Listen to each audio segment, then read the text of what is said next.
Hello Flosstube and welcome back to another episode. I am Ros Clark.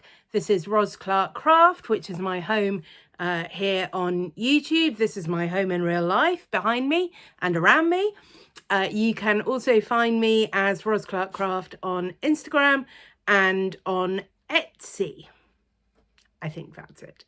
Welcome back. Welcome to new subscribers. It's really exciting.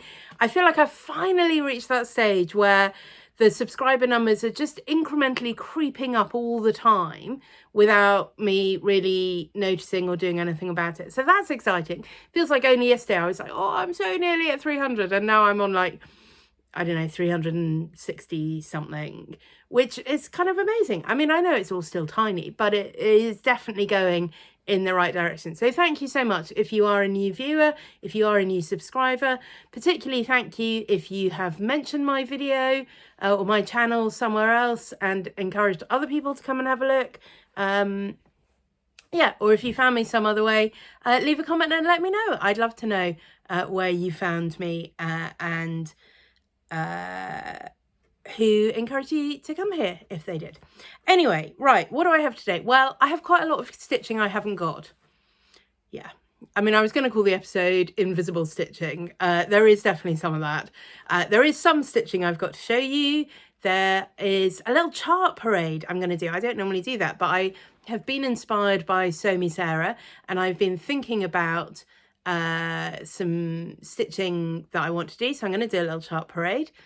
I have got some life update / tech woes / why there won't be a pattern in being released as soon as I thought it was going to be, but hopefully quite soon. There's a little story.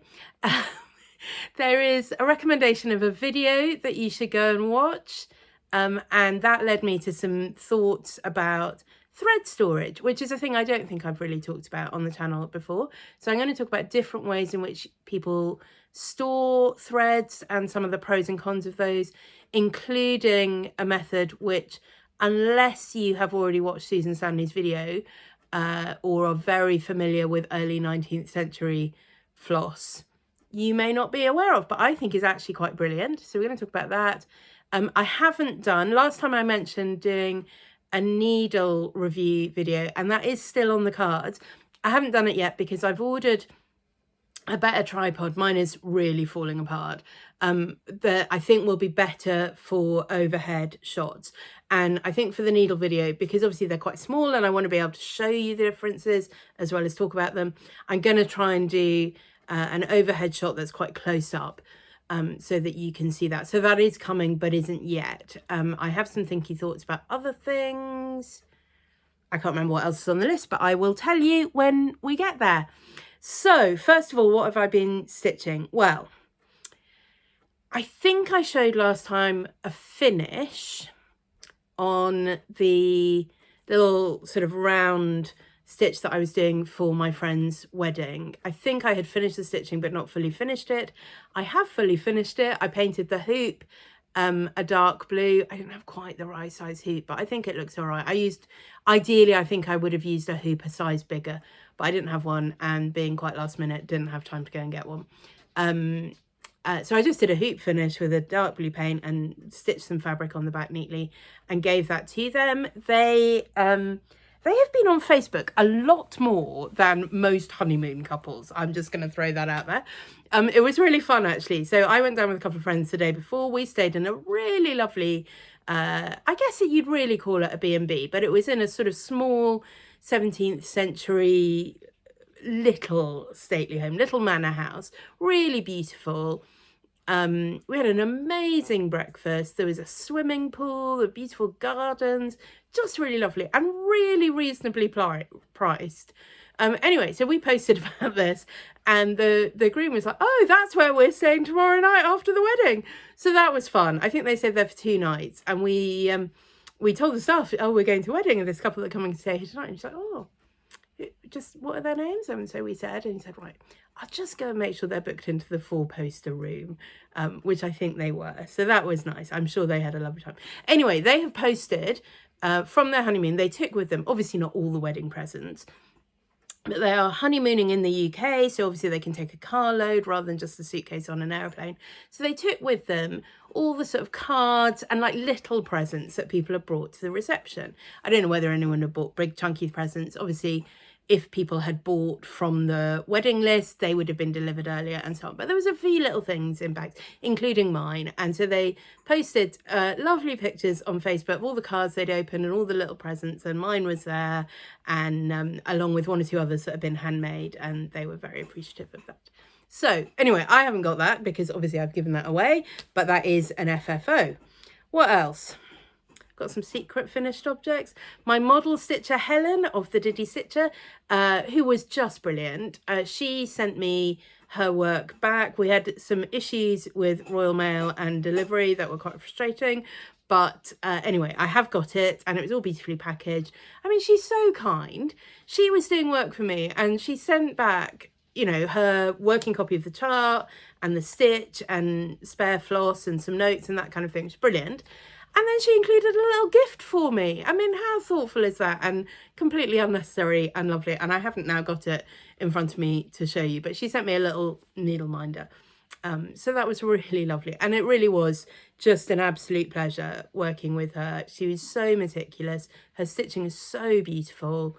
Yeah, the whole project was just smooth and easy. And I would definitely work with her again. But if you're also looking for a model stitcher, I mean, I sort of want to recommend her because she's great, but I also don't, because I'm like, don't snatch her up. She's my find, you know. So anyway, I don't have very many things that will be model stitched, I think, probably. So if you are looking for a model stitcher, do get in touch with her, because I think she's really, really brilliant at that. So anyway, all that is to say, I have got that finished object, and I had been hoping that I would be able to release that pattern pretty quickly. I have been making changes as I go along because Helen's been really good at communicating. So it's just a question of looking at the final version of the chart, making sure it's got all the corrections, making sure that I haven't introduced additional mistakes, which is normally my little specialty, and then packaging all of that up with the colour key and some notes. And also, actually, one of the things I am going to do is do a version of the chart and check with Helen. She said she uses Pattern Keeper. I now have started using Markup RXP, and just make sure we've got a version in the PDF that is compatible, so that if you use either of those programs, it will work for you. So so it's that sort of thing, needs fiddling around, needs sorting out. That won't be happening anytime soon because I dropped my iPad. I dropped it about a week ago. It works fine. The screen completely smashed. So anyway, I took it in this week. I'd asked on Facebook if anyone got recommendations.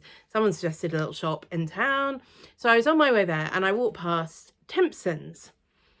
And I just had a vague memory that someone had said they do phone repairs. And I'm like, well, maybe they do iPad repairs as well. So anyway, I walked in because I really like Timpson's. I just think it's such a great business model. They're so brilliant at what they're all about, is really giving people second chances. So, you know, if you go into the shop, one of the big signs says we don't employ people because we've seen their CV and they've got the most impressive experience and all this kind of stuff. I'm paraphrasing. You know, we employ you if we like you, and we'll give you a chance, and we'll train you, and we'll give you a business. And, you know, I know they, for example, have a scheme where prisoners on day release can go and work in Timpson's and get experience, and you know, if it all works out, I think can get jobs when they're released. And you know, that's one of the biggest things in preventing people just going back into crime, is to give them a new life with a new job and a way of not needing to commit crime all the time, and so on. So and you know, they have a huge charity raising money for children in care, but I think there's also something very specific about fostering. I can't remember the details, but anyway, it's owned by a man. I think he's called John Timpson, and clearly he is someone who's run this very successful business, been around forever, and done it in a way that embodies a real value for people. I think that's what you feel like, is everybody at Timpson's is valued. Everybody is given a chance. Everybody is helped to make a better life. And so I really like to support them. You know, if I need a key cutting, or when I got Charlie's dog tag, or, you know, whatever it is that you need that they do, shoes repairing, all that sort of stuff. Like when I was in there, I was in there for quite a while. There was a chap came in to pick up a shoe that he'd had mended, and it obviously just needed re-gluing. The sole had come apart from the thing. And the bloke was like, oh, it didn't take long, don't pay me. And the bloke was like, well, he's like, well, if you want, there's a charity box there and you can put a couple of quid in there. And I'm like, there's just not many shops that do that anymore. And you're like, that's just lovely. Anyway, all that to say, I took my iPad in. They said, yes, we can do that.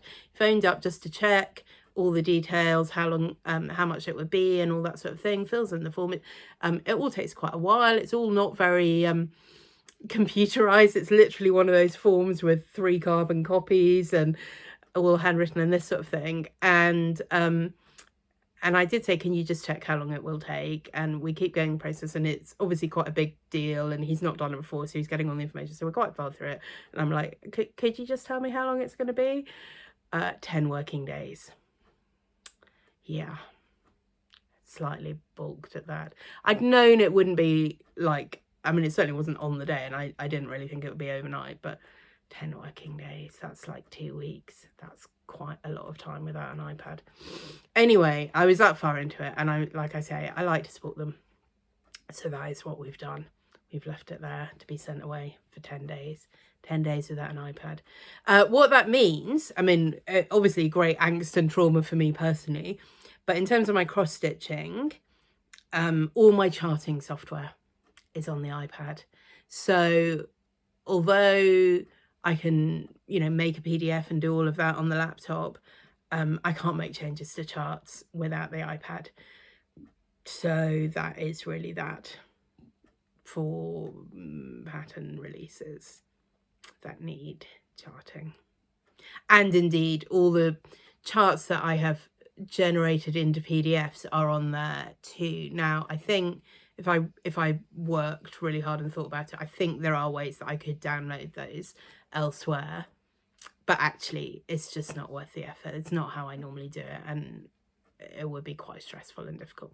So I'm trying to embrace my iPad free life. I mean, I've got a phone, obviously, smartphone, that's what I'm recording on, and I've got a laptop, and it's fine. It's all fine. Everything's fine.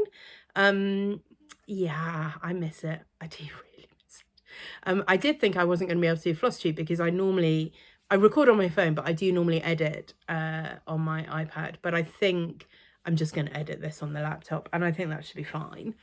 But yeah, I'm quite reliant on it for a lot of things. A lot of my charts, I like PDF charts. I like to stitch from my iPad.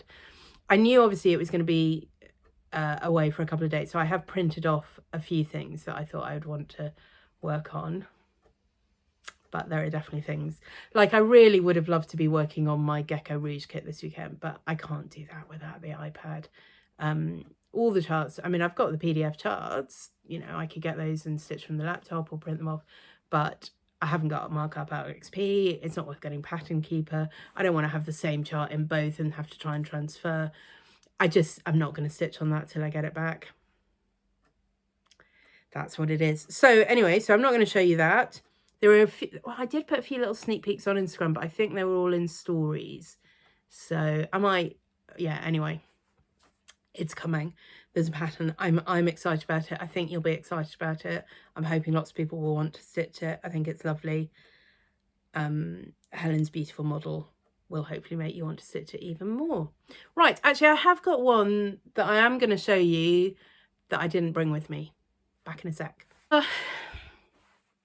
So there are a few other patterns that I plan to release in June, and I'm really hoping that the iPad gets back so that I can do that. One of those obviously will be the next in the seasonal Jack series. I'm not going to show you that. You can imagine what it'll be like. It will be in the shape of a Union Jack with summer themed patterns. If you haven't yet downloaded the spring Jack, do make sure you do that before June the 21st, because then it will be disappearing. That is available through my link tree, which you will find on my Instagram profile. So I have got the pattern for that printed out, so hopefully I'll be able to get that stitched up and then have the iPad back in time to publish the pattern from that. And then the other thing which I've been talking about for ages is getting a set of Christmas designs released in June, which sounds ridiculous. Who's stitching Christmas in June? Well, a lot of people stitch Christmas in July. It's a thing. Jolly July, Christmas in July, whatever you want to call it. A lot of people take July as a month to stitch some Christmas to get ahead. So this is the one that I've just stitched and finished, and I'm so pleased with this. This was quite a hard pattern. I found it quite a hard pattern to design. I knew what I wanted. I knew I wanted a star that was scissors. And I found it really hard to design that. Initially, I thought of them as being scissors that were open, and I just couldn't get it to look right. And in the end, as you see, I've got scissors that are closed, and it's actually stitched off grain. So this is the grain of the fabric this way. And then you just finish it on the diagonal to give you the star shape. And then it's got in the center, it's not really focusing brilliantly, but maybe you can see these are some pins and some needles, and there's also needles out here giving the additional stars. I really love it. I think from a distance, it's just a very pretty star, and then you get closer and you see, oh, okay, that's actually not just a star. It's not wanting to focus at that distance. Maybe you can see. Hopefully you can see the scissors and the pins and needles. And so it's just stitched in 3 colours of gold-ish coloured thread. If you wanted to, you absolutely could stitch some metallic threads in there. I haven't, but you absolutely could. I think it would look fabulous stitched on a dark coloured background fabric. But I have got 3 in this series, and I've stitched them all on the same fabric. What else? I finished this with some absolutely frustrating gold woven ribbon. I mean, it's glittery as get out. It is fabulous. It's an absolute pig to work with. Fortunately, I was using my new Practically Perfect pillow finishing method. I'm going to do a tutorial on that because I'm very pleased with it. But even so, I trimmed off too much of the gold on the inside. I should have just left it all. And so there's a couple of bits where I just ended up having to glue that down on the back, and it's still not completely perfect. My top tip would be don't use this ribbon. Find a better way of trimming it if you want to trim it. But anyway, you can see I put a hanger on the top. It's designed to be a Christmas ornament to go on your tree or wherever else you want. Now, there are 2 others that are going to be in this series. One of them, I will put a photo here. I stitched this back in the autumn to use for a Christmas Smalls exchange. I sent it to Yasmin of Yasmin's Made with Love, but because I already had in my head what I was going to do with this, I made sure I took really nice photos of it to use as the model for the pattern. So this is Button Baubles. This one is Scissor Star. And then the third one, which I printed out and I plan to stitch in the next week or so, is Real Tree. And then those 3 will be released together as a bundle called Stitching Christmas. So look for those. I'd sort of hoped they would be out early June. iPad woes, it'll be hopefully middle to late June. But I really was very pleased with how that worked out in the end. I think the Real Tree pattern is going to be fun as well, and I hope you like the Button Baubles. So look for those later in the month. Right, those are all the finishes, or one of them that I can show you. Here is what I have been working on. I do have more models to stitch, as I say, but I just wanted to take a little break from that and stitch something just for fun. So I was looking through my stash and I ended up with 2 kits. So these are both in the Get Your Kit On sale. And the first of those is, well, it's technically not cross stitch. This is the chart kit cover thing. I love it that this is one of those with an actual photo on the front. I saw this stitched up in person and they're just adorable. It is a scissor keep. This is the Tiny Red House scissor keep by Sue Hawkins. Her website is suehawkins.com. I will put a link below. She has a lot of really, really fun tiny designs like this. Some in beach huts, some that are camper vans, some that are just geometrical scissor fob designs or scissor holders or all sorts of things. What I should tell you is how they are stitched, because I think it's kind of brilliant. And if you've got very good eyesight, you can probably see from the front there, but I'll just show you. This is where I've got so far. So I've done the front of the house, I've done the side of the house, because I literally can't leave well alone. I've made my back of the house a bit different from the front. So I'm not doing a door on the back. I've just done windows. This is obviously not complete. Then there'll be another side of the house. And then under here, you do the base of the house. And what you do, because I had initially thought you cut out all the pieces separately and then sew them together, but you don't. You cut them all out in one. She carefully shows you how to arrange them. This is canvas. It's kind of used for needlepoint. It's really needlepoint, to be honest. I am going to try something similar with some Aida, and I will let you know how that goes. I think, you know, the kind of really stiff Aida that normally is not so fun to stitch on, I think might work really well for this, to be honest. It's stitched with embroidery floss. All the flosses come in the kit, pre-cut. You stitch with 6 strands. So what I do is I stitch with 3 and do a loop start, so it doubles over, so you get 6. She gives you the needles, which are, I think this is a 22, and there's a 24 needle because you do some extra detailing. I don't know if you can see that on here, like these little bits with the flowers and the trees and stuff. There's some French knots and things, and then some back stitching over the roof to give you tiles. This is what the base looks like, although I think I might do mine saying home stitch home rather than home sweet home. Anyway, I'm really enjoying it. It's very fun. It's very quick. You do have to tug a little bit, and it is deliberately thick. So this is 18 count and you're using all 6 strands. I don't know really if you can see that. My back looks chunky and messy, and that's really because you want it to be like that, so that when you make it into a 3D thing, it will be really hard wearing and it'll give a little bit of heft to it. I'm also considering, she suggested stuffing it with polyfill, which I might do, but I'm also considering whether there's a way of stuffing it that will give it just a little bit more sturdiness to the shape rather than squashiness. Don't know, watch this space. But anyway, I'm really intrigued. So you sort of fold it along these bits where you've got the gaps, and then you do a different stitch, what she calls a long cross stitch, across those gaps to sort of hold it in its shape. So yeah, I don't know that I can really show you effectively like this, but anyway, that's what we're going to do. So I'm working on that. I started that last night before, Thursday night. Hopefully I'll get it done this weekend. And because it's scissor keeper, there's also instructions for making the cord that you would use to tie it onto your scissors and everything. Yeah, the instructions look really good for how you sew it up, so I'll be interested to see how that goes. I think there will be plenty of this to do another piece, because like I say, it comes down here and there's another side that goes across there, but I think if I then turned it up this way and did it here with the bottom coming down there, I think I can get 2 on this one piece of fabric.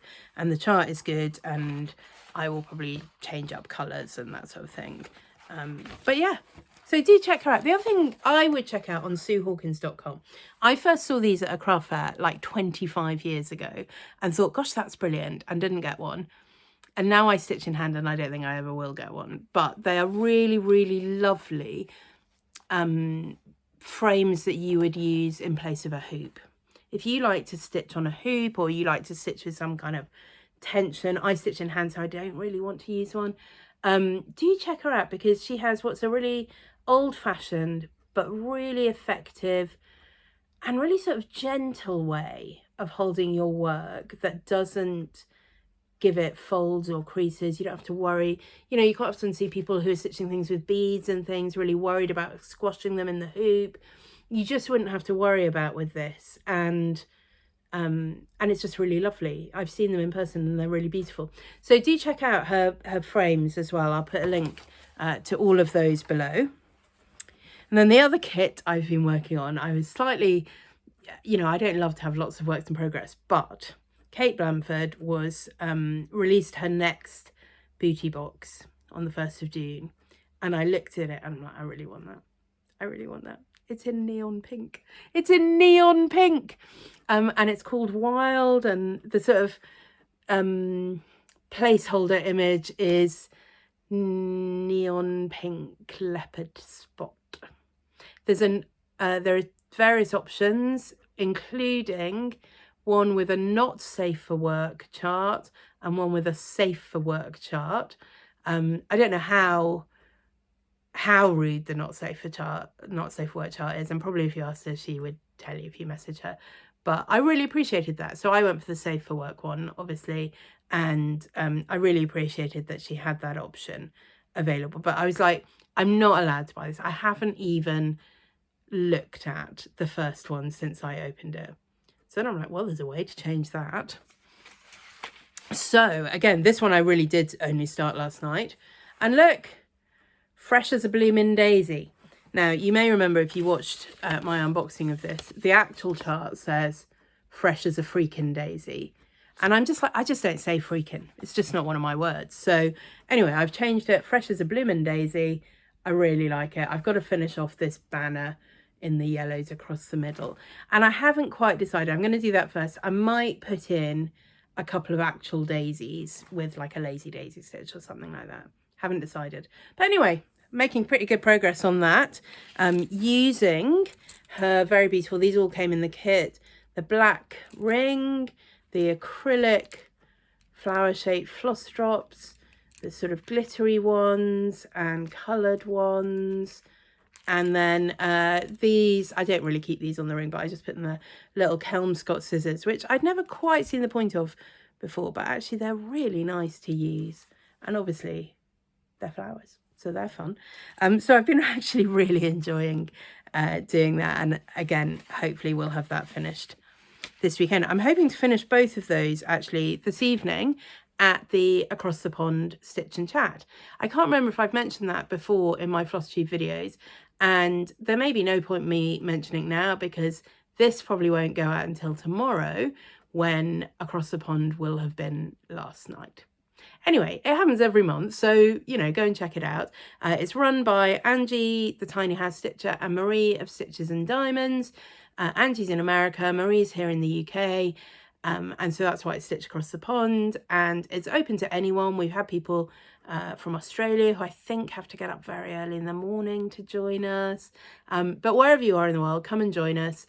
And it's just a couple of hours on Zoom, stitching and chatting. And usually Angie or Marie has like a starter question. So last time it was, have you been to any interesting classes or exhibitions?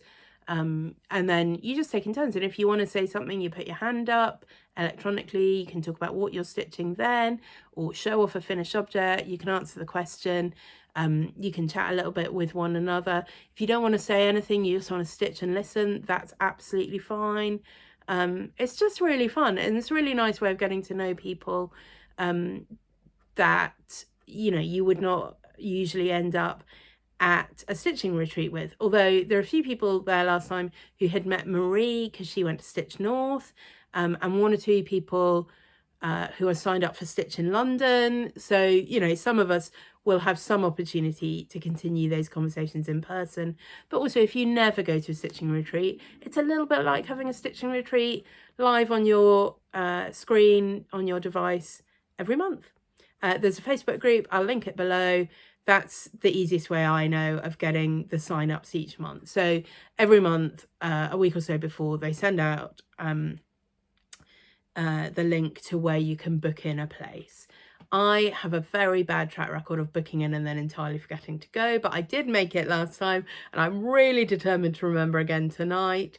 It's not free, it's free, it doesn't cost anything, but you just have to do that sign up, and then you get the Zoom link, and then you're part of that. So I'm hoping I can get both of those done, because they're both on quite big canvas. This is 14 count Ada, the other is 18 count canvas. They're quite easy to stitch with my glasses on, so I can still see the Zoom screen at the same time. Right, that is what I've been working on. Plans. So the real tree model, the summer jack model, for which I'm going to do, as I do for all my seasonal jack patterns, a tutorial, and that is going to be my practically perfect pillow tutorial. I'm really pleased with this. I've not seen anyone finish pillows in quite this way on YouTube before, and I think it's the easiest way I know to get a really, really good crisp finish using a sewing machine. I want to say again, because I watched another couple of videos this week and I cannot remember who it was, but from people saying, I can't make a pillow finish, I haven't got a sewing machine. I do have, and if I remember and work out how, I put a link here, but I'll certainly put a link below, a tutorial video on making a really beautiful pillow finish hand sewing. It's all in the ironing. It's all in the ironing. But do check that out. If you're someone who thinks, I can't do a pillow finish because I haven't got a sewing machine, yes, you can. Yes, you can. I mean, I'm not saying I would do an enormous sort of, 16-inch square pillow hand sewn because I'm lazy. But you could, and you could make it look really lovely. But certainly if you're doing like a little small finish, absolutely you can do a really beautiful finish using hand sewing. I promise. You can do it too. So do check that out. But my practically perfect pillow is a sewing machine finish. What else? There is the Flamingo Summer Sal that I had meant to have started, but I haven't because of aforementioned iPad woes. Again, I think I could probably download it. I mean, I might try and do this. I might try and download that one on the laptop and then print it off, and so then I can start. But it's so frustrating. Anyway, so I may or may not. I have been looking at one or two other things that I might do rather than the initial plan, which I do still really want to do. The initial plan, you might remember, was the one with Deborah of Kensington Cross Stitcher, and we're going to do, it's from American Quilting and Patchwork magazine, and it is by Kathy Haberman of Hands On Designs, and it is a combination of cross stitch, embroidery, patchwork, and quilting. I think that's it. There might be some other, I can't remember, there might be some other craft in there as well, but it just looks fabulous. I love the idea of using cross stitch pieces for quilting and patchwork. Anyway, so that's the one I really want to do. I had a look, what other flamingos have I got? I've got this. This is from Abris Art, you will find on Etsy. They are based in Ukraine. Please go and support them. They sell kits. I don't think they just sell charts. I think they sell kits. This, as you can see, is not cross stitch. This is a beaded flamingo brooch. I bought it about a year ago. I'm slightly intimidated by it. Maybe I will have a go at that. Or maybe I'll just quietly put that away and pretend that I can't possibly do that. But then I was really surprised how few flamingo charts I have. And it's possible that I have more on the iPad that I've forgotten about. But very few actual in-person charts. Yeah. Don't know what to do about that, really. I have got one. I've got an Emma Congdon one, actually, that I picked up in a charity shop this week. I think it was a little book of Emma Congdon designs that had come as a freebie with a magazine. But because I tend not to buy cross-stitch magazines, I just use them on Readly. You don't get the little freebies. So this had like a dozen or so smallish Emma Congdon charts. One of those is her be a flamingo in a flock of pigeons. So I might do that. But I just really want to do the other one. So I might see if I can download it and print it out because I want to start that. Shout out to DNA Geek. DNA Geek Stitch? DNA Geek Stitcher? Anyway, she is obviously a flamingo gal. She mentioned the Sal in her Flosstube and then got at all her flamingo patterns. She clearly has a lot of flamingo patterns. So if you're wanting some flamingo inspiration, do go and check out the video that I will link below, and also the Blue Crab Stitcher over on Instagram. She is doing, I think this is, I can't remember whether that was part of like a Christmas stitching in June sale, but anyway, she's doing one of the are they hands-on design as well? I can't remember. Anyway, you know, the sort of flamingo all the way and flamingo bells and that sort of thing. She's doing one of those. And I was like, oh, that could also be flamingo somersault. So if you are doing a flamingo pattern, and why not? Why not? If you are doing a flamingo pattern, do use the hashtag flamingo somersault. I would love to see. Or if you have recommendations, even if you aren't stitching them, of flamingo patterns, because that's the other thing I could do, to be fair, is I could just buy another flamingo pattern that I want to stitch and download it easily and print it out and stitch it. So do let me know your favourite flamingo patterns. I am probably not going to start at this point a full coverage flamingo, although there are some fabulous ones out there.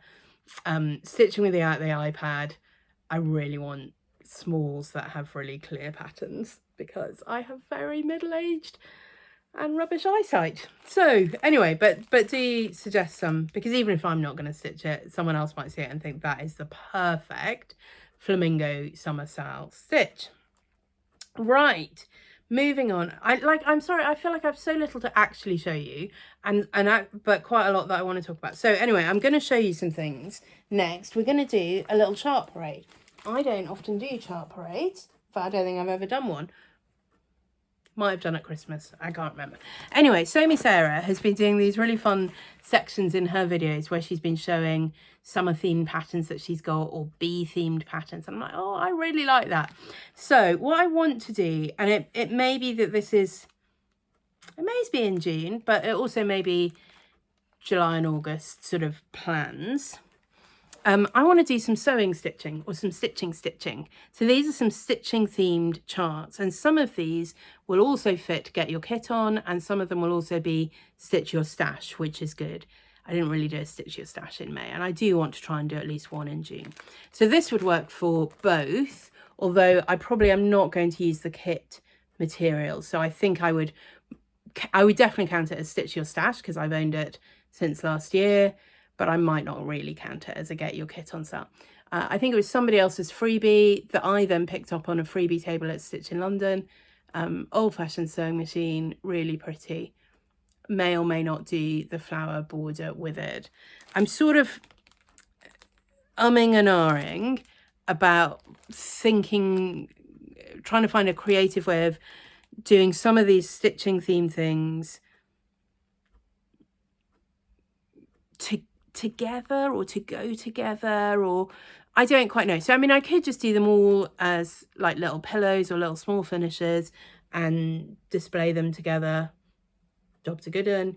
Could use similar floss colours and fabrics, and that would sort of join them together.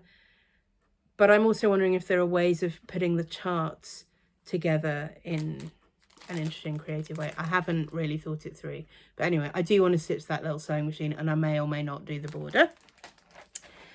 Sew Sisters, this is Plum Street Samplers.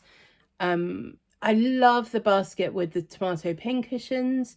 I do also like the big busty ladies with their big skirts, and one of them's holding scissors and one of them's got a thimble that's about the same size as the scissors, and they've both got these huge buns in their hair.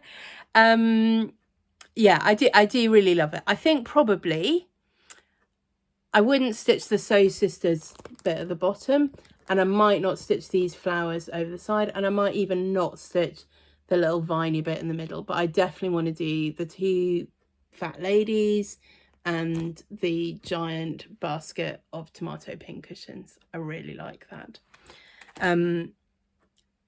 I would probably use less old-fashioned colours. Probably use Roz style colours. Also from Plum Street Samplers, count twice, stitch once. Oh yes, we all know the truth of that. Count twice, stitch once. Again, I don't know what that lady's holding.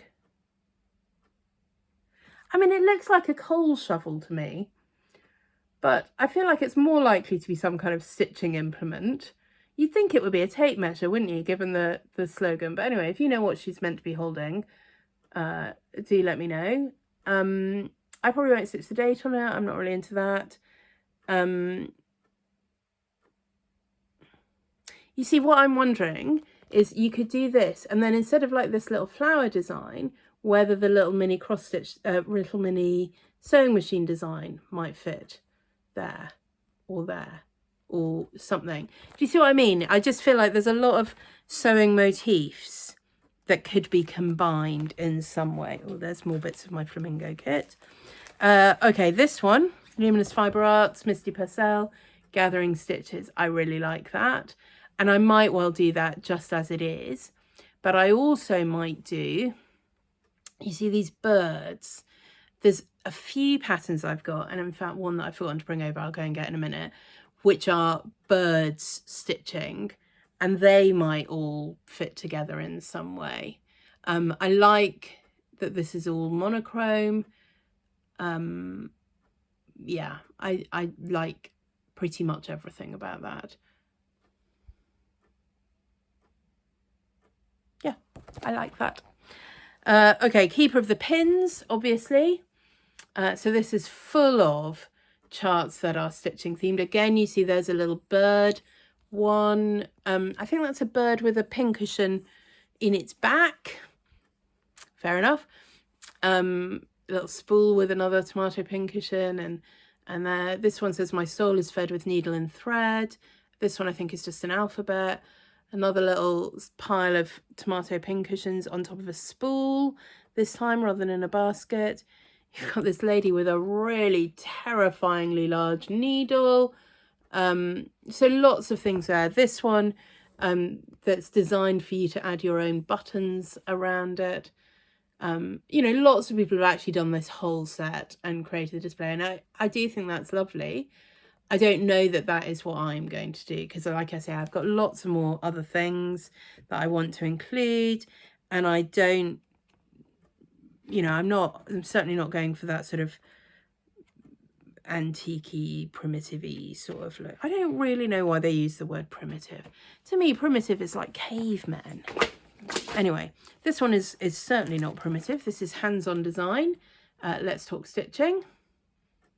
I think I am more likely to do this one. Keep calm and cross that stitch. I might one day do the big one, but I think I might like to do that little one. And then that's a hoop finish, which works really well for me. There's also a sort of square version, which they've made up into this bag, but you could easily just do that as a square and frame that as well. I sort of like that this one's got an actual saying rather than just random words as well, I think. But also, you could easily take elements from the bigger one. So you've got floss drops you could stitch. You've got a frog. I kind of love that. I kind of want to stitch just the frog. You could just do the hoop, which says hoop, in case you weren't sure. You've got scissors and needles and threads, and, you know, so I quite like that there's lots of different things in there, even if I don't stitch the whole thing. You can see here there's a part pincushion, but over on the square one I think it's complete. So if you wanted to use this pattern's version of a pincushion, you've got that as well. So that's hands-on design. I've got this, I think I won this at Stitch in London. This is the Stitcher's house. Stitcher lives here. I don't think I'm going to stitch this or a Stitcher lives here, but I might well stitch some of those elements from the bottom. I might make this a giveaway chart as well.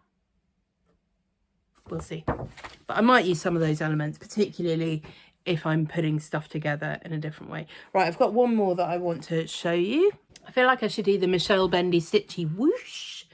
So that you know how, so that it makes my editing easier. Does it make it easier? Whoosh! I don't know. Anyway, this is from the Hélène Lebert book, which I showed you earlier this year, Monochrome Camaya. And, oh, that's the chart. Let me find the picture instead of the chart. I'm definitely pointed this one out at the time. It was one of my standout designs in the whole book, and there's some beautiful designs in the book. This is Nécessaire à broder. I mean, isn't it just beautiful? And again, do you see the little bird on the spool? I think that's beautiful. I mean, I might well just stitch that because I just think that is so lovely. But I also might stitch the whole thing because I just think all of it is so lovely. So beautiful. I love that. And as a sort of stitch of stitching, I mean, it's just stunning. Let me just check.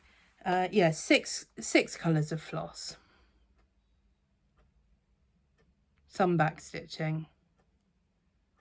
Not complicated. The only thing I'm not sure about, and I think it would be really pretty easy to leave off, is the you can barely even see it, to be honest, the little cherub at the top. I think it's Cupid, and I think, well, I'm not sure. It might be Cupid with an arrow, but I'm not sure. I think it would be pretty easy to leave that out, to be honest, and I think that is what I will do. And I'm going to say when I stitch this, not if I stitch this, because I definitely plan to stitch this. I think it's absolutely beautiful. So those are all my stitching stitches. Do you have any stitches planned or in the works? Do you like the idea of stitching a Christmas stitch? Scissors, stars, button baubles, real tree, maybe? Do you have a stitching display? Have you got Keeper of the Pins and you think, oh, one day I'm going to have the Keeper of the Pins display, but haven't quite got there? Or maybe you have. Yeah, I really love the idea of doing some stitches. So that's part of my plan. Right, I have two other things to talk about. I mean, it's just a lot of talking this episode. One of the things I have discovered, however, and it is really interesting to me, when people are recommending Flosstubes, very often one of the things they will say is her stitches are beautiful. She has some beautiful projects. Of course, it's lovely seeing people's beautiful projects. I get that. And sometimes people say, and she has really similar taste to me. She's stitching some of the same things as me and so on. And so that's interesting because you think, oh, well, I might get some inspiration from her. If she's stitching something that I haven't heard of, probably it'll be something I really like. I want to have a look at that. I get it. I watch a lot of channels, people who stitch things that I would never dream of stitching in a million years. You know, before I even ever considered that I might stitch a full coverage, I was watching full coverage stitches. I don't stitch reproduction samplers, but I watch a lot of people who do. And so I was thinking, well, what makes a Flosstube worth watching for me? And it's not so much someone having the same taste as me or stitching the same kinds of things as me. It's not even somebody stitching things that I think, gosh, that's really beautiful, even if I wouldn't ever stitch it. For me, it's all about, am I interested in hearing this person talk for half an hour or an hour? And I don't really mind what they talk about. And, you know, I watch YouTube channels that I'm not interested in at all. I watch someone who mostly does beauty subscription boxes, and it's about makeup and face care. I don't wear makeup. I mean, I very occasionally, I put some on for the wedding last week. I'm not interested in makeup. I'm not interested in face care. But I find her both hilarious and also kind of warm and appealing. And I'm interested in her. And sometimes she talks about other stuff. And you know, her life and those kind of things, and I'm like, yeah, okay, her videos aren't that long, usually they're 20 minutes, 30 minutes, and I don't always feel like it, but I quite often do watch them. And it's not because I think, oh, I'll get a good recommendation for a new eye palette. Oh no. And the same is true of my Flosstube viewing. I watch people because I like them. I like spending time with them. I want to hear what's going on. I want to hear not just I stitched this and I put in this many stitches and I've got this much progress on it, but what they're loving about that. You know, are they loving the colours? Are they loving the way the designer has put different elements together? Have they noticed fun little details in the chart that, you know, you don't notice till you get stitching? You know, I want to know what it is that you love. I want to hear all about that, even if it's nothing like what I love. I want to hear about what you're enjoying and why, and or the mistakes you've made and the frustrations you've had and what was exciting. You know, I don't watch a lot of retreat recap videos because I tend to find, unless you're at the retreat, they're not that interesting. If you were at the retreat, fabulous. If you weren't there, you're just like, okay, that's an hour of me missing out on stuff.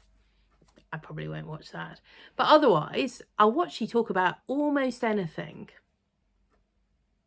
You know, I never really get those videos where people say, right, I finished talking about cross-stitching now. If you want to go, you can go. I'm like, no, I don't care whether you're going to do crochet or quilting or bag weaving or motorbike maintenance or whatever it is you're moving on to. If I like you, I'll listen to you talk about that.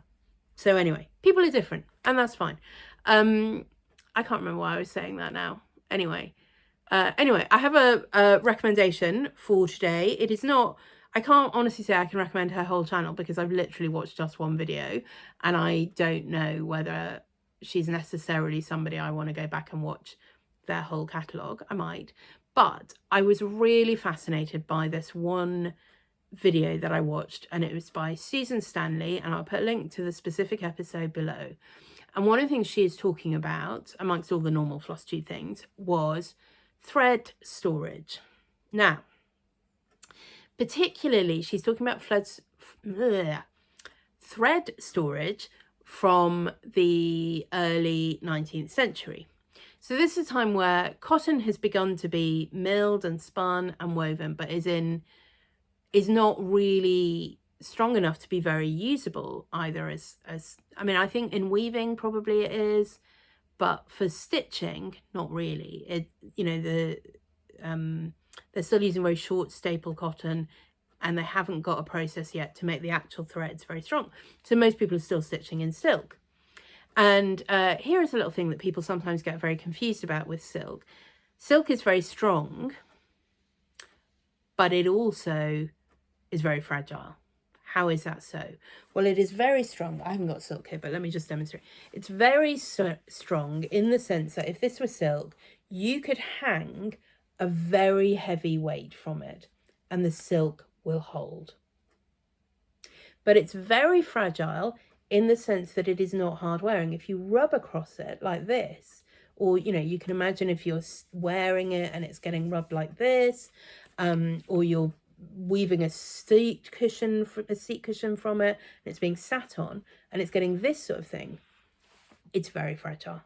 It will disintegrate relatively quickly. I mean, not instantly, but, you know, it's not hard wearing, even though it's very strong. So what are you going to do if you're going to store your silk threads? You don't want to store them in a way that they're all going to rub up against each other. You know, you don't have all the sort of modern accoutrements for storage that we use today, which I'm going to talk about in a minute, pros and cons of those. So what you did was you made thread papers. Now, if you've read 19th century literature or even some really good contemporary books written in the, you know, sort of Regency Victorian era, you may well have come across the term thread papers.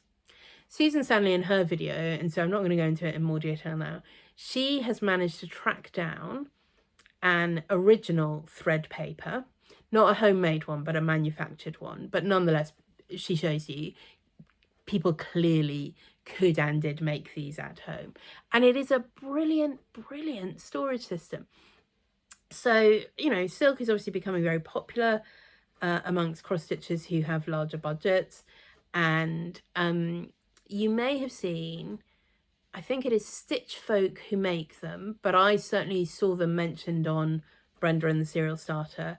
She has a new project for storing silk floss, and it's basically a tube of fabric, and your floss is in the middle of that, and you can then access it from one end, but you can cover it all up while you're being stored. It's great. It stops that rubbing and distressing that can damage your silk.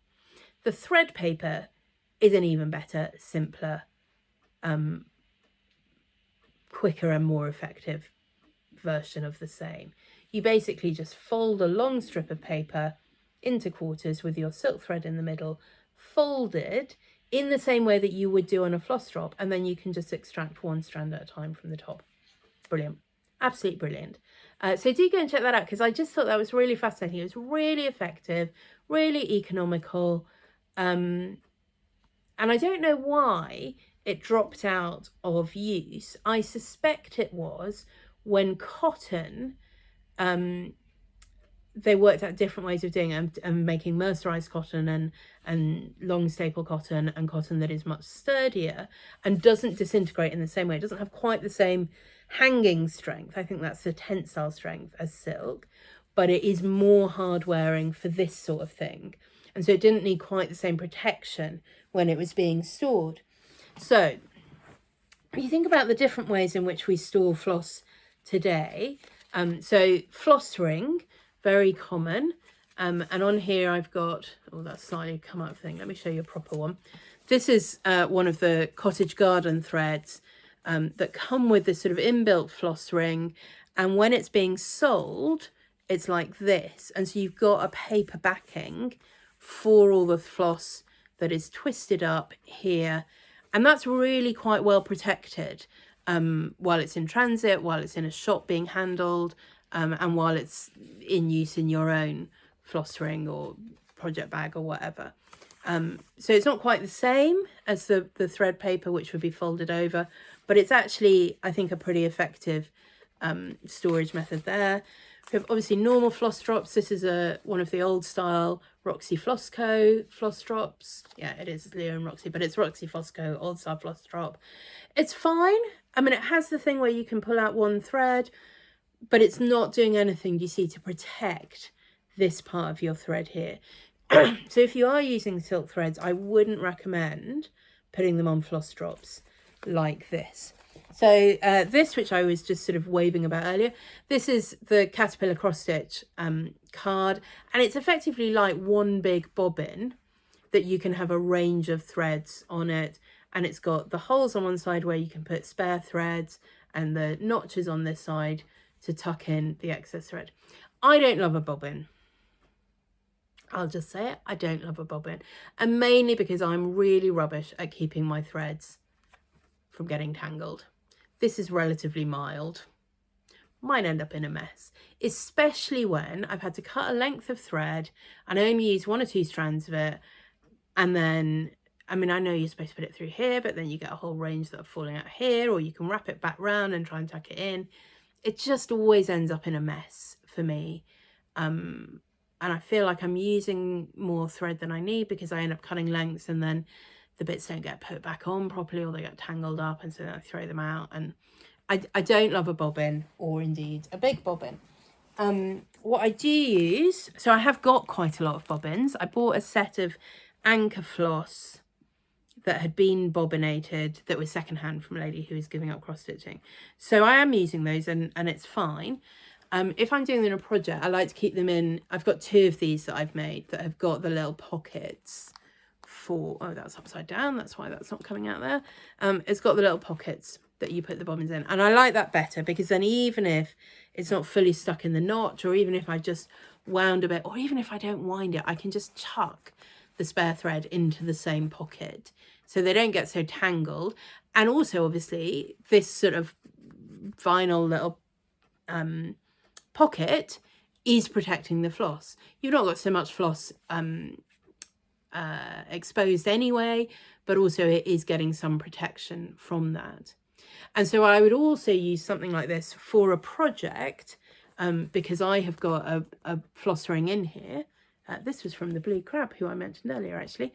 And so I would put them in there, and then the length of this means that I can put the flosses out here and fold them over, so they are protected when I'm not using them. I haven't ever used this with silk, but you certainly could, and it would be all right, rather than just having them loose on a ring like this. Most of my storage is a bit like that, really. But you can see I could put those in there, I could fold that in, and then I could tuck it in better, and then they would be better kept. You do sometimes still see this sort of packaging. Madeira do this, but there may be other companies as well.